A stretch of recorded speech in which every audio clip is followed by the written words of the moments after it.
ចឹងយើងឆ្លងចូលទៅដល់សំណួរទី3ចាសូមជូនសំណួរទៅលោកយមប៊ុនថេងជានាយកប្រតិបត្តិអង្គការប្រតិបត្តិការដើម្បីកាត់បន្ថយភាពក្រីក្រចាតើ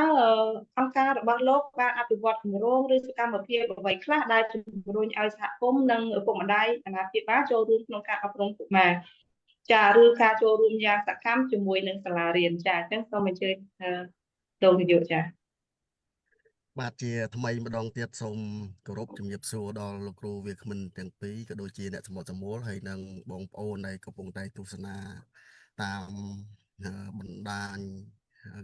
របស់ NEP ជាទីគោរពបាទសម្រាប់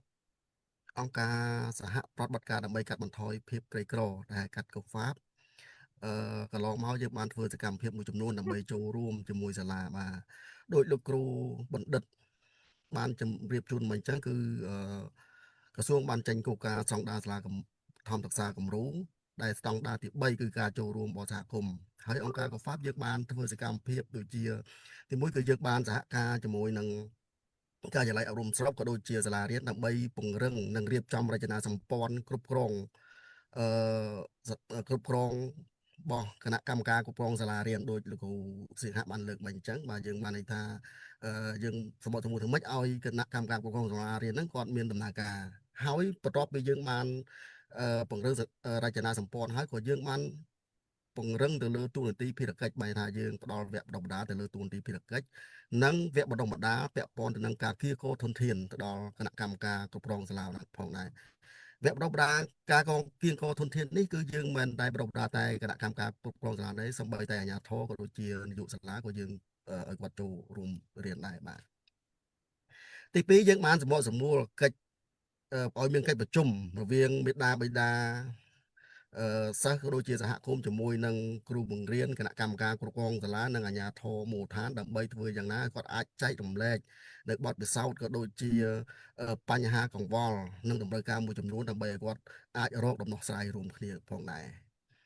ទី3ក៏យើងបានសម្រួលឲ្យគណៈកម្មការគ្រប់គ្រងសាលាហ្នឹងគាត់ចុះសួរសុខទុក្ខ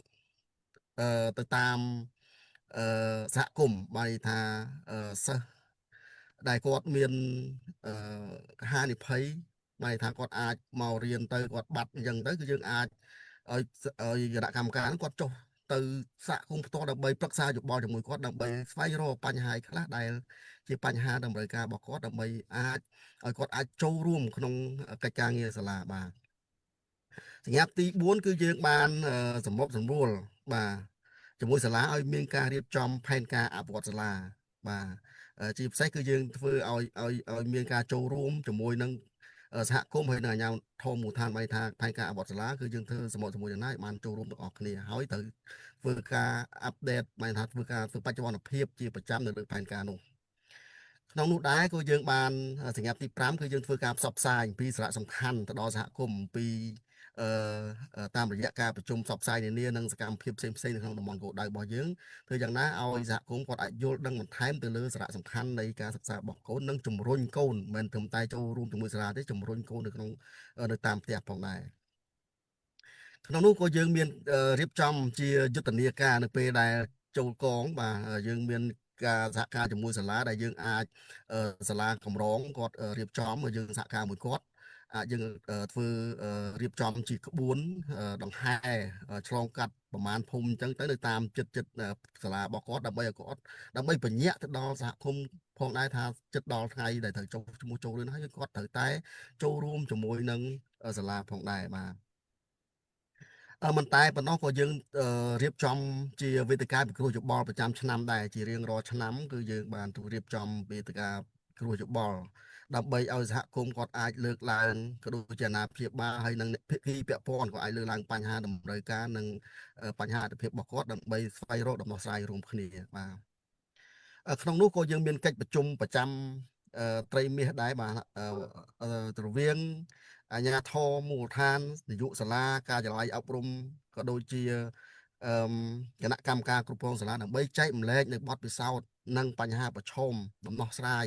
រួមគ្នាត្រូវធ្វើយ៉ាងណាដើម្បីគាត់អាចចូលរួមជាមួយគ្នាមិនតែប៉ុណ្ណោះសម្រាប់សហគមន៍ដែលយើងដែលគាត់ជួបការលំបាកក៏យើង ត្រូវការជួយគ្រប់គ្រងគាត់ដែរបានន័យថាអឺកន្លងមកគឺ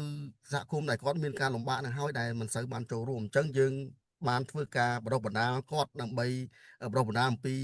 កសិកម្មដើម្បីគាត់អាចរកចំណូលក្នុងគ្រួសារគាត់យើងអាចផ្ដល់ជាពូជបន្លែអាចផ្ដល់ជាពូជមាន់ដើម្បីយ៉ាងណាឲ្យគាត់អាចជួយបន្ថយបន្ទុកក្នុងគ្រួសារគាត់ផងដែរ